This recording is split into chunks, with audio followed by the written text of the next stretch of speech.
नमस्कार दोस्तों, स्वागत है आपके अपने YouTube चैनल संस्कृत अड्डा पर। दोस्तों, आज की जो वीडियो में हम करेंगे आचार्य मम्मट का जीवन परिचय और उनकी रचनाएं। और ये जो यहाँ पर आचार्य मम्मट का जीवन परिचय और इनकी जो रचनाएं हैं आपके सभी एग्जाम के लिए महत्वपूर्ण है, चाहे आप इसमें संस्कृत के किसी भी एग्ज़ाम की तैयारी कर रहे हो, क्योंकि आचार्य मम्मट जो है ऐसे आचार्य हुए हैं जिनके बारे में एग्ज़ाम में प्रत्येक कोई सा भी एग्ज़ाम हो उसमें एक न एक क्वेश्चन जरूर पूछा जाता है, चाहे उनकी रचनाओं के बारे में हो या उनके जीवन के बारे में। तो एग्ज़ाम की दृष्टि से यहाँ पर ये जो है जीवन परिचय महत्वपूर्ण रहेगा। और अगर आपने हमारी पहले वाली जो वीडियो नहीं देखी है तो इसे आप आई बटन पर क्लिक करके देख सकते हैं, या फिर हमारे चैनल की जो प्लेलिस्ट है वहाँ पर जाकर अब तक की जितनी भी वीडियो इन सभी को आप देख सकते हैं। और वीडियो शुरू करने से पहले अगर आपने अभी तक हमारे चैनल को सब्सक्राइब नहीं किया है तो सब्सक्राइब कर लो और साथ में जो घंटे वाले कोना से जोड़ दबाएं, जिससे जो आपको हमारे आने वाली जो वीडियो उसकी नोटिफिकेशन मिलती रहेगी। और दोस्तों, वीडियो को लाइक कमेंट और शेयर जरूर कीजिएगा और हमारे साथ अंत तक बने रहिएगा। और आप हमारा जो दूसरा चैनल है रीडिंग लवर्स के नाम से, इसे भी सब्सक्राइब जरूर कीजिए, क्योंकि वहाँ पर हम जो वैकेंसी से संबंधित जो भी महत्वपूर्ण जो सूचना होती है वो डालते रहते हैं। तो आप इस चैनल को सब्सक्राइब जरूर कीजिएगा। तो आचार्य मम्मट का जीवन परिचय एवं समय। संस्कृत जो काव्य शास्त्र जो है इसके इतिहास में आचार्य मम्मट का नाम आदर के साथ लिया जाता है और उनके जीवन समय और रचना के बारे में यहाँ पर बताया गया है। तो आचार्य मम्मट के जन्म एवं माता पिता के विषय में विशेष जानकारी तो नहीं मिलती है। स्वयं मम्मट ने इस विषय में कुछ नहीं लिखा है। इनके नाम से इनका कश्मीर निवासी होना सिद्ध होता है। और काव्य प्रकाश की सुधारक टीका के रचयिता भीमसेन ने मम्मट के परिचय में कुछ श्लोक दिए हैं। तो उनके अनुसार ये कश्मीर में पैदा हुए थे। लगभग जितने भी यहाँ पर ये कवि आचार्य हुए हैं, सटीक जानकारी इनके बारे में नहीं है, लगभग जो अंदाज़ा ही लगाया जाता है। और इनके द्वारा लिखा गया है एक काव्य प्रकाश। तो इसकी सुधाकर टीका है और इसके रचयिता है भीमसेन। तो ये जो टीकाएँ हैं कई बार एग्जाम में इनके बारे में भी क्वेश्चन पूछा जाता है, तो आपने इनको भी याद रखना है। तो ये जो भीमसेन है इन्होंने मम्मट के परिचय में कुछ श्लोक दिए थे और उनके अनुसार ये कश्मीर में पैदा हुए थे। इनके पिता का नाम जयट था। कैयट एवं उवट इनके छोटे भाई थे। इनके पिता का नाम जयट, कैयट एवं उवट ये इनके छोटे भाई थे। मम्मट ने काशी में विद्या का अध्ययन किया था तथा काव्य प्रकाश, ये जो काव्य प्रकाश नामक ग्रंथ की रचना इन्होंने की थी। कुछ समालोचक भीमसेन के इस मत को प्रमाणिक नहीं मानते हैं, क्योंकि मम्मट का यह परिचय एक ऐसे लेखक ने दिया था जो मम्मट के 6 शताब्दी बाद हुए हैं। इसलिए उनका कथन बहुत कुछ कल्पना पर आधारित ये प्रतीत होता है। इस विषय में समालोचकों का पहला मत तो यह है कि काव्य शास्त्र के अध्ययन के क्षेत्र में काशी की अपेक्षा कश्मीर अधिक प्रसिद्ध है। अतः काव्य शास्त्र का अध्ययन करने के लिए कश्मीर को छोड़कर मम्मट ने काशी जाने की बात असंगत प्रतीत होती है। और दूसरा मत यह भी है कि मम्मट, कैयट, उवट इन नामों में ध्वनि साम्य होने पर उसने इन तीनों के भाई होने की कल्पना कर ली होगी। कश्मीरी पंडितों की परंपरा के अनुसार मम्मट नैषधीयचरित महाकाव्य के रचयिता श्रीहर्ष के मामा थे, परंतु यह तथ्य भी असंगत प्रतीत होता है क्योंकि उनका समय मम्मट के बाद का है। तो ये जो श्रीहर्ष जो इनके द्वारा रचित है नैषधीयचरित 22 ईस्वी सर्क है।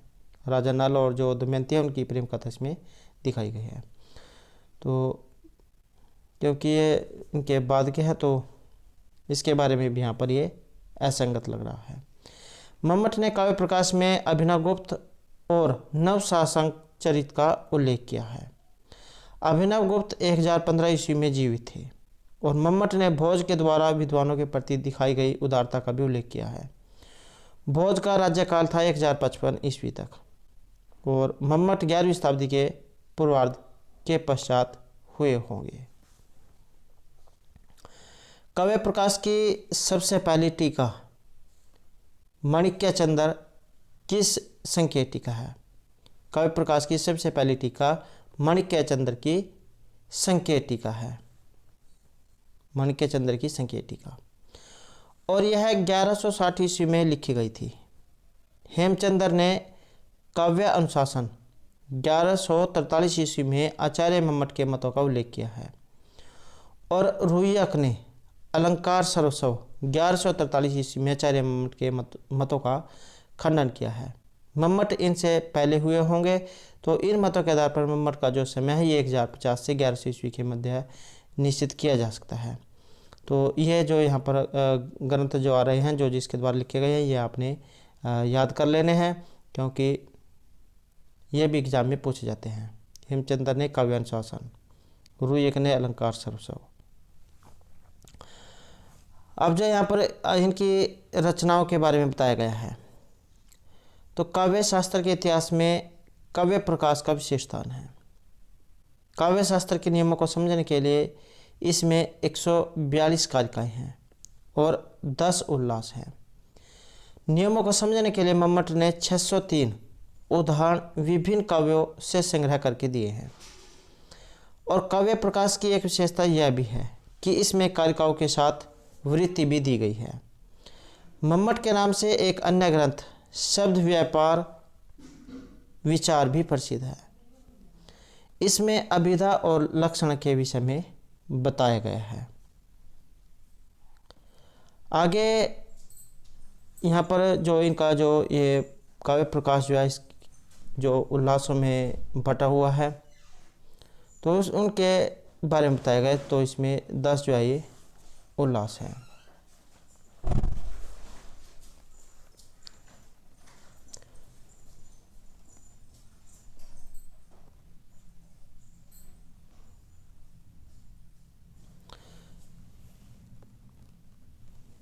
तो काव्य प्रकाश जो है, इसमें काव्य के सभी अंगों का जो विवेचन किया गया है और इस ग्रंथ को 3 भागों में बांटा गया है।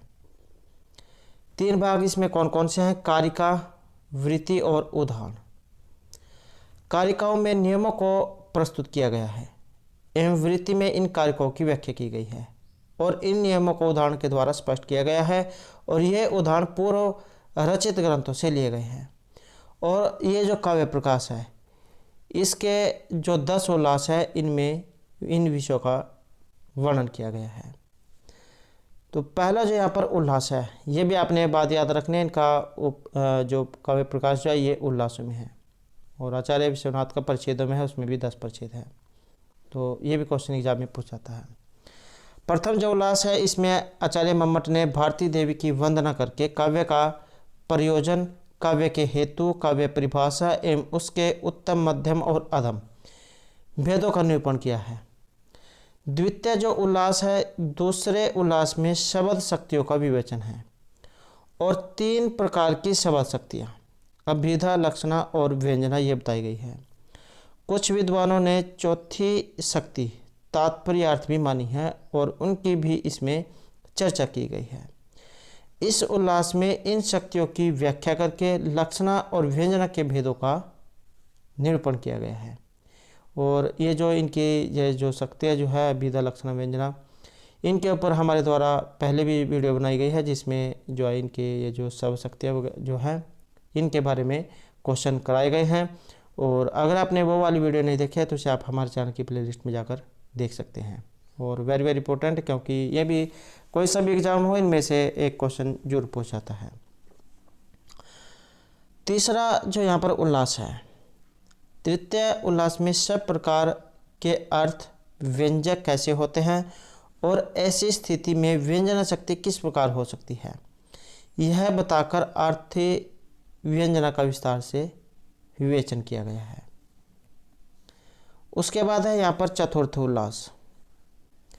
इस उल्लास में ध्वनि के अविवक्षित वाच्य और विवक्षित स्थानीय प्रवाच्य, इन 2 भेदों तथा इनके उपभेदों का निरूपण किया गया है। इसमें रस का स्वरूप, उनके स्थायी भाव, विभाव, व्यभिचारी भाव और रस से संबंधित विभिन्न सिद्धांतों का विस्तृत विवेचन किया गया है। और इसमें रस ध्वनि का विवेचन करके वस्तु ध्वनि और अलंकार ध्वनि की भी विवेचना की गई है। उसके बाद है यहाँ पर पंचम उल्लास। इस उल्लास में गुणीभूत व्यंग्य काव्य के भेदों का विवेचन किया गया है एवं मम्मट ने व्यंजनावृत्ति की अनिवार्यता को प्रतिपादित किया है और इस उल्लास में आचार्य मम्मट ने व्यंजना का विरोध करने वाले आचार्यों की युक्तियों की समीक्षा करके उनका खंडन भी किया है।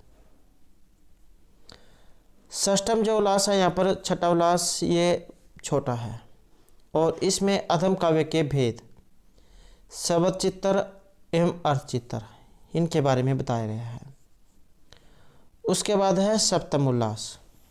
इस उल्लास में दोषों के विषय में बतलाया गया है। इसमें पद, वाक्य, अर्थ और रस, इनके दोषों का निरूपण किया गया है और साथ ही यह भी बताया गया है कि कतिपय स्थलों में दोष किस प्रकार से रमणीयता उत्पन्न करने में समर्थ होता है। इसमें दोषों के निराकरण के उपाय भी बताए गए हैं। उसके बाद है अष्टम उल्लास। इस उल्लास में गुण और अलंकार, गुण और अलंकारों में अंतर बताकर माधुर्य, ओज और प्रसाद, इन 3 गुणों का निरूपण किया गया है। गुण एग्जाम में पूछे जाते हैं कि कितने होते हैं, तो ये 3 गुण माने गए हैं, माधुर्य, ओज, प्रसाद। तो इन 3 गुणों का निरूपण यहाँ पर किया गया है। इन तीनों गुणों की परिभाषा देकर बताया गया है कि अन्य आचार्यों के द्वारा वर्णित गुणों का भी इन तीनों गुणों में ही अंतर्भाव हो जाता है। आचार्य मम्मट ने गुणों को अव्यंजित करने वाले वर्ण, समास और रचना, इनका भी वर्णन किया है। उसके बाद आ जाता है नवम उल्लास। नवम उल्लास में शब्द अलंकारों का स्वरूप ये उदाहरण सहित बताया गया है। वक्रोक्ति, अनुप्रास की 3 वृत्तियों का एवं वैदर्भी आदि रीतियों का कथन है। यमक, श्लेष और चित्तर का भी वेदों सहित व्याख्या की गई है। इस उल्लास में अंत में पुनरुक्तवद आभास अलंकार का विवेचन है। उसके बाद है दसम उल्लास। इस उल्लास में अर्थ अलंकारों की विशद विवेचना उदाहरण सहित की गई है। मम्मट का यह अलंकार विवेचन प्रौढ़ और व्यवहारिक है। इस उल्लास में आचार्य मम्मट ने 61 अलंकारों की स्वरूप की विवेचना की गई है। तो इस प्रकार से यहाँ पर आचार्य मम्मट के द्वारा जो काव्य प्रकाश लिखा गया है उसके ये 10 उल्लास हैं। काव्य प्रकाश के 10 उल्लासों की विषय वस्तु से स्पष्ट है कि आचार्य मम्मट ने नाट्य शास्त्र को छोड़कर काव्य शास्त्र के सभी विषयों का सुंदर ढंग से विवेचन किया है और ग्रंथ के 3 भागों में से कारिका एवं वृत्ति की रचना मम्मट ने स्वयं की है तथा उदाहरणों का संग्रह विभिन्न काव्यों से किया है। काव्य शास्त्र के सिद्धांतों एवं उदाहरणों को लिखते समय आचार्य मम्मट ने अनेक आचार्यों तथा कवियों के नामों को एवं उनकी रचनाओं को उद्धृत किया है जो यहाँ पर दिखाई गई है। भरत, महाभाष्यकार, भामह, धवनिकार, कालिदास, भाण, मयूर, श्रीहर्ष, भवभूति, लोलट, शंकुक, अभिनवगुप्त, रुद्रट, कर्पूर मंजरी, रत्नावली, भास की रचनाएँ आगे, और इसमें वेण संहार, चंडी शतक, नवशासंक चरित, बाल रामायण, शिशुपालवध, भट्टी काव्य, भर्तृहरि के शतक, विष्णु पुराण आदि।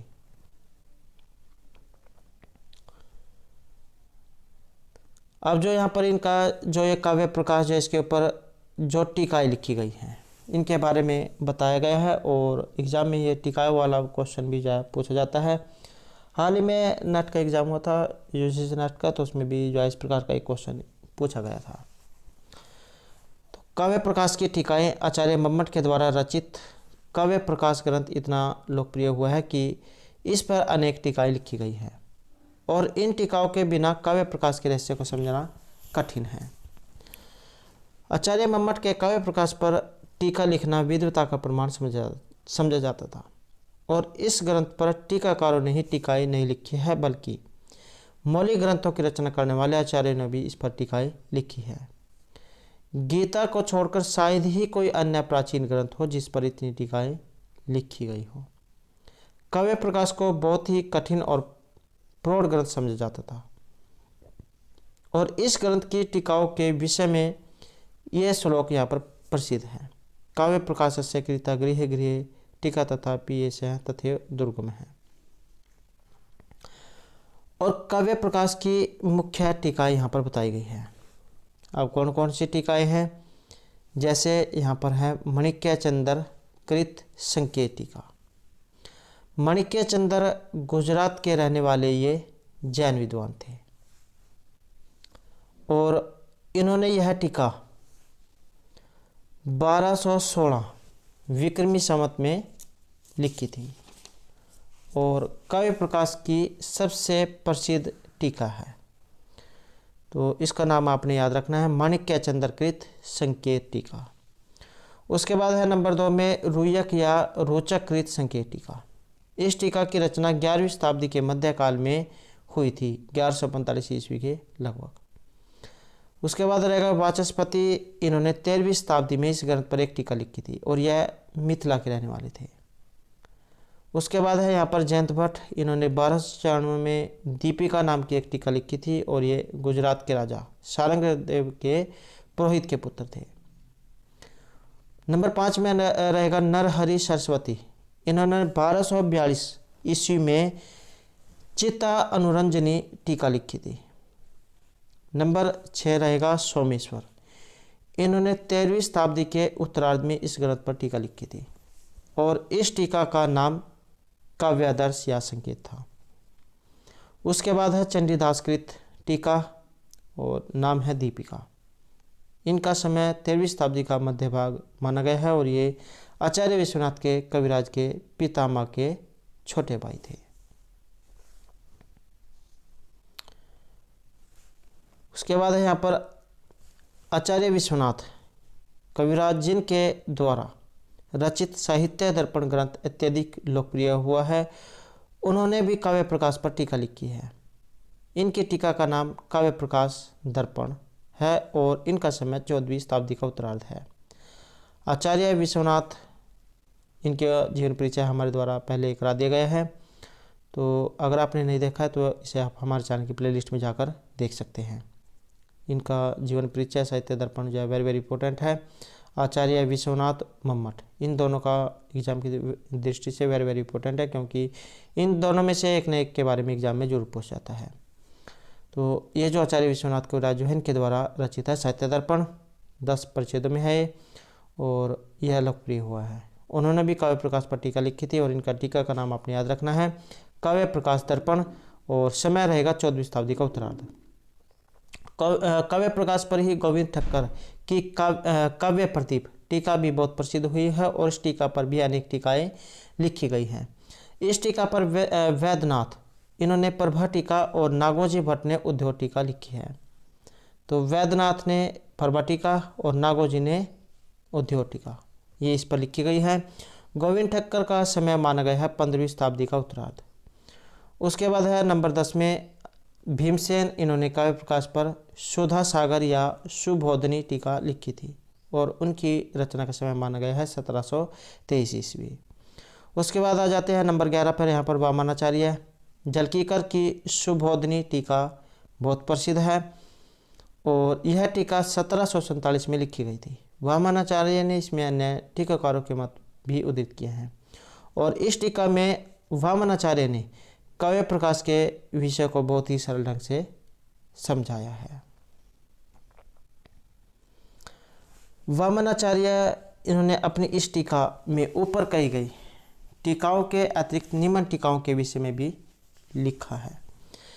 जैसे यहाँ पर नंबर 1 में रहेगी परमानंद भट्टाचार्य कृत विस्तारिका टीका, महेश्वर कृत आदर्श टीका, नरसिंह कृत नरसिंह बनीसा टीका, कमलाकर भट्टकृत विस्तृता टीका और श्रीवत्स लांछनकृत सारबोधनी टीका, आनंद कविकृत निर्दर्शना टीका, नागेश भट्टकृत लघु टीका, महेश चंद्र रचित तात्पर्यवृत्ति टीका, वैद्यनाथकृत उदाहरण चंद्रिका टीका, राघवकृत अवचूरी टीका, श्रीधरकृत टीका। उसके बाद है यहाँ पर सुबुद्धि मिश्रकृत टीका, देवी नाथकृत टीका, भास्करकृत साहित्य दीपिका टीका और पद्मनाथ नाभकृत टीका, अच्युत पत्र रविकृत मधुमती टीका, मिथिलेश के मंत्री अच्युत द्वारा कृत टीका, और जयराम कृत प्रकाश तिलक टीका, यशोधर कृत टीका, विद्यासागर कृत टीका, मणिसार कृत टीका, पक्षधर कृत टीका, मुरारी मिसर कृत टीका, और सूर्यकृत रहस्य प्रकाश टीका, और नंबर जो यहाँ पर 25 है भास्कर रचित रहस्य निबंध टीका। तो ये जो यहाँ पर टीकाएँ हैं, तो वामनाचार्य ने अपनी इस टीका पर ऊपर की गई टीकाओं के अतिरिक्त इन टीकाओं के विषय में भी लिखा है। तो ये यहाँ पर ये 25 टीकाएँ बताई गई हैं। और वर्तमान समय में भी काव्य प्रकाश पर अंग्रेजी, हिंदी, संस्कृत और अन्य भारतीय भाषाओं में अनेक टीकाएँ लिखी जा चुकी हैं।